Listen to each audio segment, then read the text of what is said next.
Este 16 de septiembre se celebra el Día Internacional de la Preservación de la Capa de Ozono. Su objetivo, la concienciación y la contribución a la desaceleración del cambio climático. La capa de ozono es una frágil franja de gas que protege la vida de nuestro planeta. Entre otras funciones, absorbe la radiación ultravioleta del Sol, muy dañina para la vida. El uso de determinados productos en el pasado hizo desaparecer en parte la capa de ozono. Por eso, en 1987, en Montreal, se hizo una lista de 100 sustancias químicas. Había que dejar de utilizarlas hasta su completa eliminación. Ese esfuerzo internacional tuvo éxito. La capa de ozono se ha recuperado y vuelve a protegernos de la radiación. Se espera que en el año 2030 el ozono esté recuperado por completo en el hemisferio norte. 20 años más tarde lo estará en el hemisferio sur y en el 2060, por último, en las regiones polares. El exitoso protocolo de Montreal fue el primero en tener ratificación universal y sirve de ejemplo para otras amenazas. La colaboración funciona. Continuemos con conciencia. Bueno, no dejan de ser buenas noticias las que nos llegan de la capa de ozono, pero vamos a seguir profundizando en este asunto junto a Emilio Cuevas, que es director del Observatorio Atmosférico de Izaña, dependiente de la AEMET. Señor Cuevas, ¿qué tal? Muy buenos días. Hola, buenos días. Bueno, ¿cuál es el estado de salud actual de nuestra capa de ozono? Bueno, como se ha mencionado en la introducción, que está muy bien hecha, es que se está recuperando. No se ha recuperado, sino que se está recuperando. Ya, de hecho, se tiene evidencias desde hace 10 años que en la alta estratosfera empieza a haber una recuperación de la capa de ozono y lo que sí está claro es que hay una disminución bastante importante de sustancias que destruyen el ozono. Eso también se mide. Desde hace 20 años empieza a verse, a monitorizarse y se observa que hay una disminución de estas sustancias que destruyen el ozono. Es decir, todavía tendríamos que esperar quizás hasta el año 2060 para verla totalmente recuperada, ¿no? Sí, lo que pasa es que el concepto de recuperado habría que matizarlo, porque realmente no volveremos al estado pre-agujero de ozono, antes de al principio de los años 80, sino que llegaremos a un régimen estacionario diferente. Y esto está justificado o condicionado por el cambio climático, por el calentamiento global, ¿no? Al final, el calentamiento global está en todas partes y también condiciona la recuperación de la capa de ozono. Es decir, que en el año 2050, 2060, estaremos en un régimen estacionario de recuperación de la capa de ozono en la que el ozono, por ejemplo, en latitudes más altas será más alto que antes del agujero de ozono y en las zonas subtropicales y ecuatoriales será más bajo la concentración. O sea y esto es debido a un cambio en la circulación atmosférica a nivel global condicionado por el cambio climático. Para recordarlo un poco, ¿qué área llegó a alcanzar el agujero de la capa de ozono, señor Cuevas? Por ejemplo, el año pasado se registró en la Antártida el agujero de ozono más extenso en kilómetros cuadrados, también el más intenso con 95 unidades Dobson. Hay que considerar que por debajo de 220 unidades Dobson ya estamos en condiciones de agujero de ozono.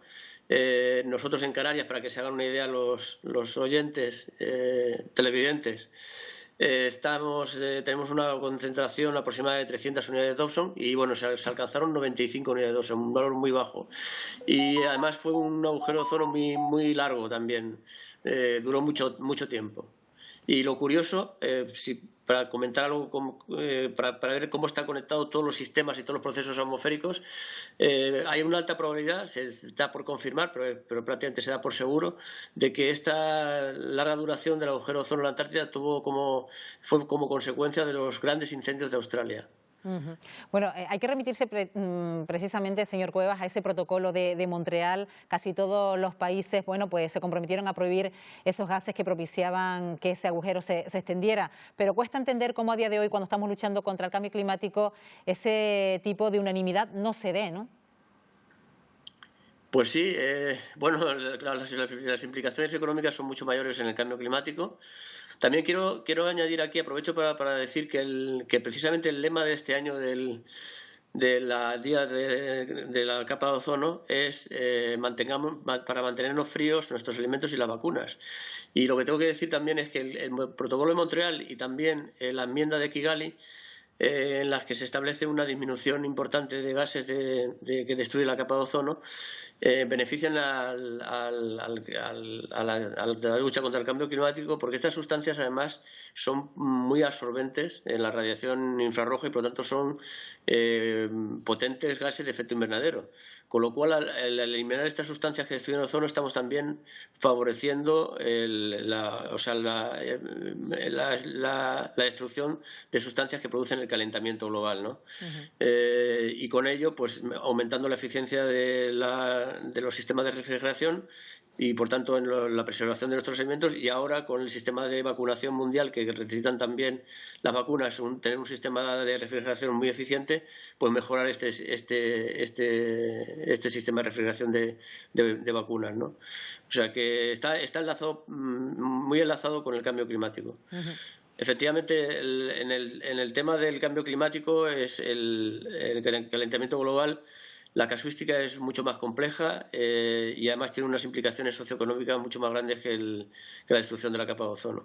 Claro, porque en aquella época sí es verdad que cuando se intentaba eliminar todas esas sustancias químicas que estaban afectando a la capa de ozono, las compañías pusieron de su parte para sustituirlas cuando no existían precisamente quizás sustitutos para esos aerosoles, esos sprays que conocíamos que eran dañinos para la capa de ozono, y sin embargo hubo voluntad y se consiguió, ¿no?, buscar esa sustitución. Sí, efectivamente. Bueno, al principio hubo también una oposición hasta que las empresas tecnológicas, las que trabajaban en el sistema de frío, se dieron cuenta de que podía ser una oportunidad este cambio y mejorar el rendimiento de los procesos industriales. Y al final fue así. O sea, y yo creo que esto va a pasar exactamente igual con la utilización masiva de energías renovables. Es una oportunidad. Y yo creo que ya muchas empresas y muchos sectores productivos están dando cuenta de que tienen que hacer rápidamente una reconversión del sistema energético a nivel mundial, ¿no? Yo creo que se está produciendo en estos momentos. Y poniéndonos en el peor de los casos, señor Cueva, ¿cómo hubiera sido nuestro planeta en el caso de que no se hubiera hecho nada precisamente con ese agujero de la capa de ozono? ¿Cómo sería precisamente nuestra situación actual? Pues desastrosa, porque la capa de ozono, como saben, nos protege de la radiación ultravioleta, que es muy energética, destruye nuestras células, ultravioleta B, y por lo tanto se considera que, según los modelos, si no se hubiera hecho nada, ahora mismo tendríamos unas dosis de radiación ultravioleta prácticamente insoportables para la vida, incompatibles con la vida. O sea que habría problemas de salud, de emergencia a nivel mundial, imposible con una vida normal como la entendemos ahora mismo. Bueno, pues nos llegan buenas noticias en cuanto a la recuperación de la capa de ozono, pero siempre matizando precisamente lo que usted decía antes, los efectos que puede conllevar también el cambio climático a esa recuperación de la capa de ozono y que pueda seguir su curso. Emilio Cuevas, como siempre, gracias por habernos acompañado esta mañana. Buenos días. Gracias a ustedes, buenos días.